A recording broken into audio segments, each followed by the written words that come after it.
ধর্মীয় অনুষ্ঠানে ছেটানোর জন্য দিই। আমরা তো কোথাও বলে দেইনি যে এটা খাবারে ব্যবহার করা যাবে।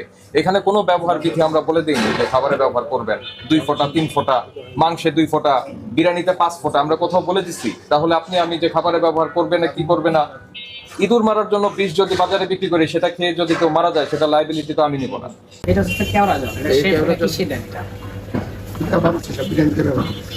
বিরিয়ানিতে এই জিনিস ব্যবহার করা যাবে না। আপনি শুধু মশলা যে ফ্লেভার হবে না, আপনি এটা দিতে পারবেন না, কারণ নিরাপদ খাদ্য কর্তৃপক্ষ যে খাদ্য সংযোজক বিধানালা যেটা আছে সেটার মধ্যে এটার উল্লেখ নাই। এই কারণে আপনি খাদ্যের মধ্যে এটা দিতেই পারবেন না।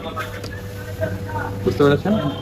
ঠিক আছে, তাহলে এরপর থেকে আমরা এগুলো ইউজ করি। আর এটা তো সিল্ড প্যাকেট, তাই না? এগুলো স্যার যে এই কোল্ড-ড্রিঙ্কটা আমরা বাজার থেকে কিনে নিয়ে আসি, আর সে বলে প্রতিদিন 5 লিটার 7 লিটার করে বানিয়ে দেয়। এই প্রতিদিন যে বানায় তো সেটা ডিক্লারেশন কোথায়?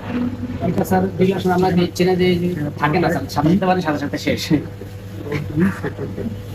বুঝি নাই আপনার কথা। এটা তো স্যার আমরা ইনস্ট্যান্ট যখন বানাই সাথে সাথে সেভ করে দিই স্যার।